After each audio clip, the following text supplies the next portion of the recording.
Saya berbagi ini supaya teman-teman tidak melakukan kesalahan-kesalahan yang pernah saya buat dulunya. Kesalahan-kesalahan apa yang saya buat yang kemudian saya sesali, yaitu ketika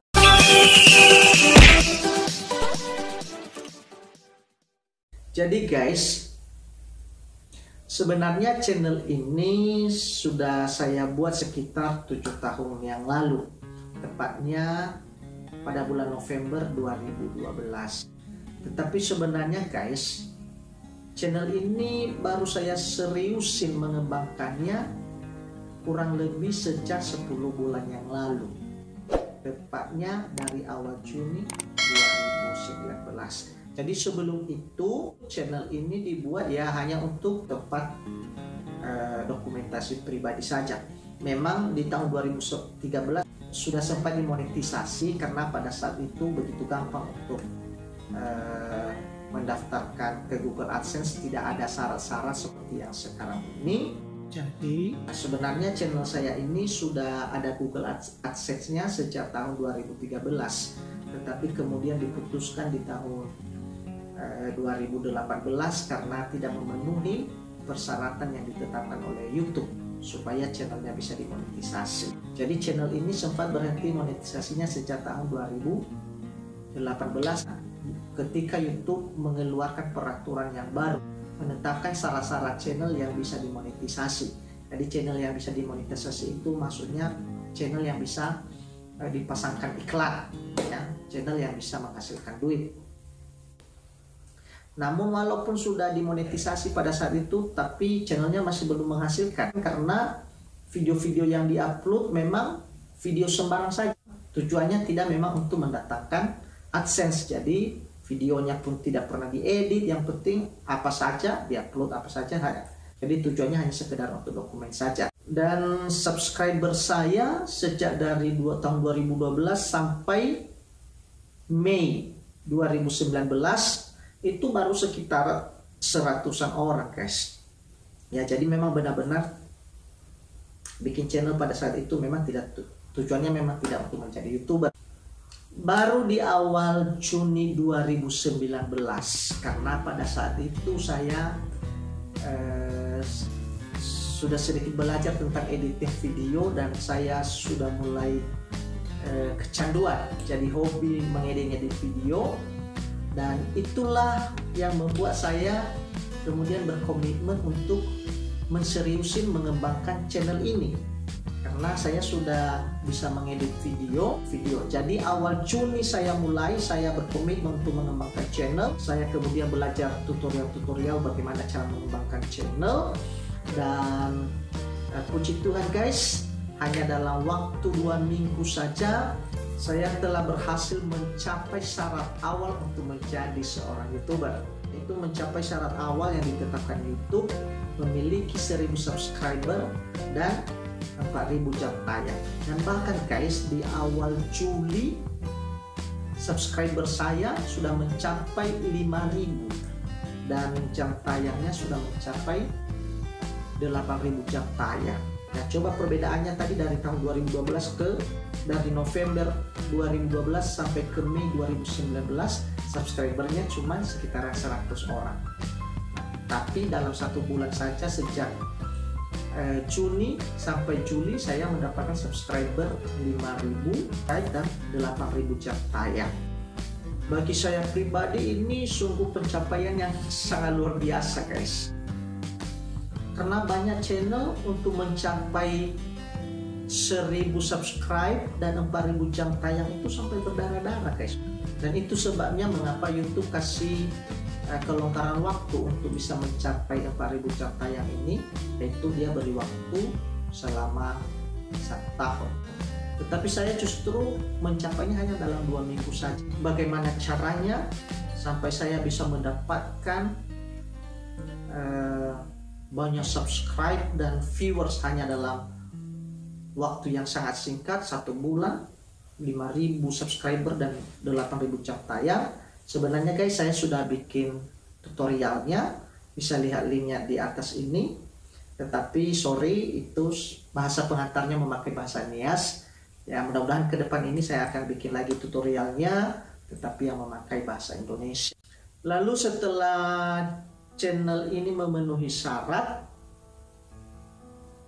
lalu masuk ke masa-masa peninjauan dari pihak YouTube, meninjau apakah channel ini layak untuk dimonetisasi atau tidak. Masa peninjauan channel ini lumayan lama, sekitaran 3 bulan. Biasanya 1 bulan sudah ada jawaban. Saat itu memang sempat was-was juga guys, jangan-jangan channelnya tidak lolos. Karena walaupun sudah memenuhi syarat 1000 subscribe dan 4000 jam tayang, tetapi bisa saja channel itu tidak jadi dimonetisasi. Karena mungkin dianggap tidak layak atau konten-kontennya banyak yang melanggar pedoman komunitas yang telah ditetapkan oleh YouTube atau mungkin pelanggaran hak cipta. Ada banyak channel yang mesti menunggu peninjauan sampai berbulan-bulan, menahun, dan bahkan sampai akhirnya tidak lolos monetisasi. Ada banyak yang seperti itu. Jadi selama masa-masa peninjauan itu saya sempat stres juga guys. Makanya saya katakan tadi sampai berdarah-darah. Saya selalu berandai-andai mencari kira-kira apa alasannya, mengapa channel saya tidak kunjung juga dimonetisasi. Kenapa masa peninjauannya sampai lama sekali. Jadi ada 3 bulan lebih guys ya sejak masa peninjauan, baru dapat pemberitahuan bahwa channel saya lolos monetisasi.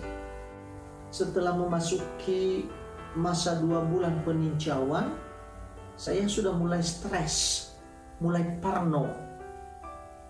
Jangan-jangan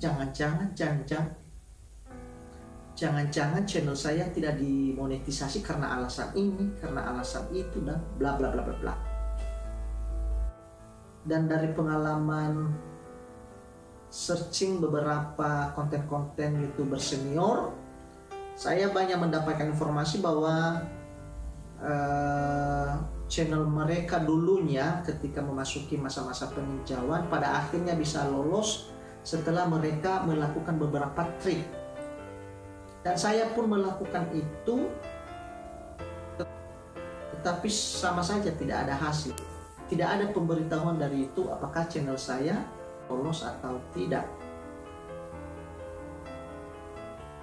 Menurut pengalaman para YouTuber sih, biasanya setelah 1 bulan pasti ada pemberitahuan dari pihak Google apakah channel kita dimonetisasi atau tidak. Kalau sekiranya channel kita tidak lolos monetisasi, maka mereka akan memberikan alasannya dan juga petunjuk ya apa yang perlu kita lakukan supaya bisa mengajukan kembali peninjauannya, sekaligus memberikan petunjuk apa langkah-langkah yang perlu dilakukan supaya channel kita itu bisa diajukan kembali untuk peninjauan ulang. Tapi channel saya tidak ada kabar beritanya, seperti digantung oleh YouTube, dan digantung itu sangat tidak enak guys.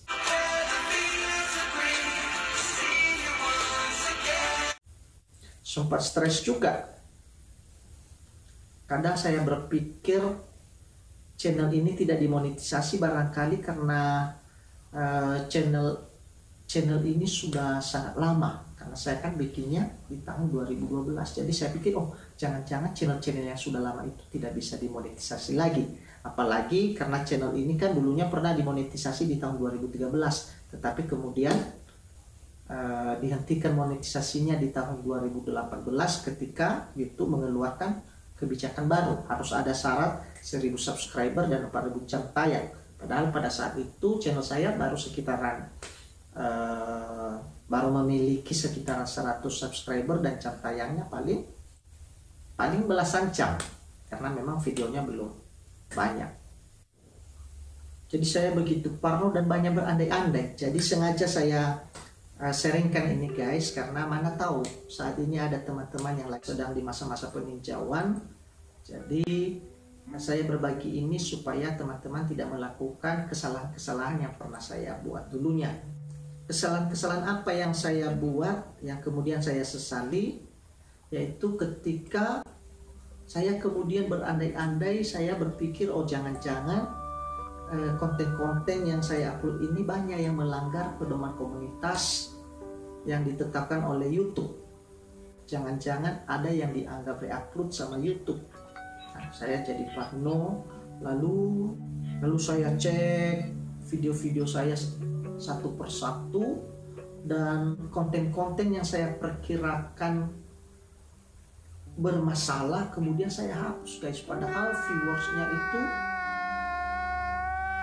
sudah banyak sekali, sampai yang ada yang ratusan ribu, ada yang puluhan ribu, tapi saya pangkas semuanya.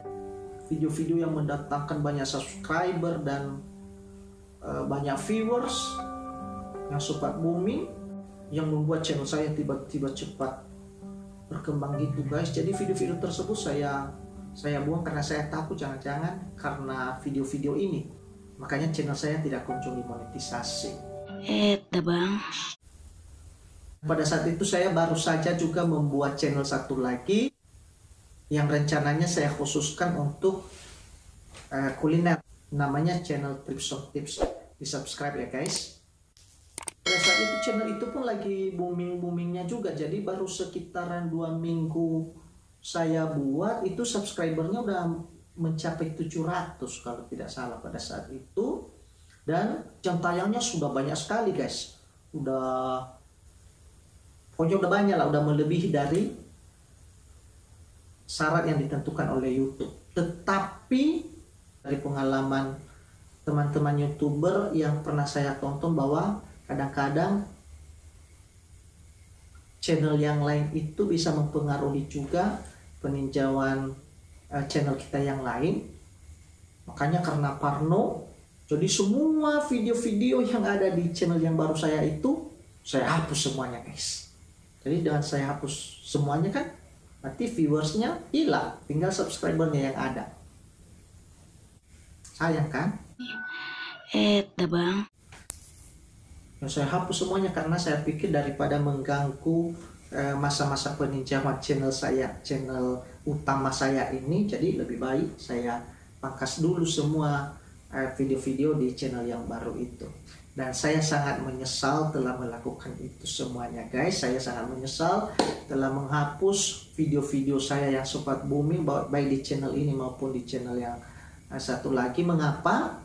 Karena setelah saya melakukan semuanya itu, maka tiba-tiba saya mendapatkan pemberitahuan dari Google yang memberitahukan bahwa channel saya agak lama masa peninjauannya karena alasan ngantri saja. Pada saat itu banyak channel yang mesti ditinjau secara manual, sehingga channel saya butuh waktu yang agak lama untuk dapat giliran untuk ditinjau. Jadi alasannya itu saja sebenarnya guys. Jadi sangat menyesal sekali telah menghapus video-video saya yang booming, apalagi di channel saya yang satu lagi itu di posisi sekarang subscribernya udah 1.300.000, tetapi viewersnya masih sangat sedikit karena masih belum lagi, saya sudah lama juga tidak mengurusnya. Mungkin nanti setelah ini saya akan lebih fokus mengurus channel tersebut karena bahan-bahan kontennya sudah menumpuk, tetapi belum ada kesempatan untuk mengeditnya guys. Dan channel itu memang saya khususkan untuk kuliner dan traveling, dan mungkin untuk mengejar AdSense nanti saya lebih fokus ke situ. Karena channel saya yang saat ini sebenarnya ya sifatnya gado-gado, jadi ada banyak tema yang saya upload di dalam channel ini. Jadi kalau untuk mengejar AdSense sebenarnya lebih bagus kalau temanya lebih spesifik, dan makanya channel yang tips on tips ini nanti mungkin itu yang lebih saya fokuskan untuk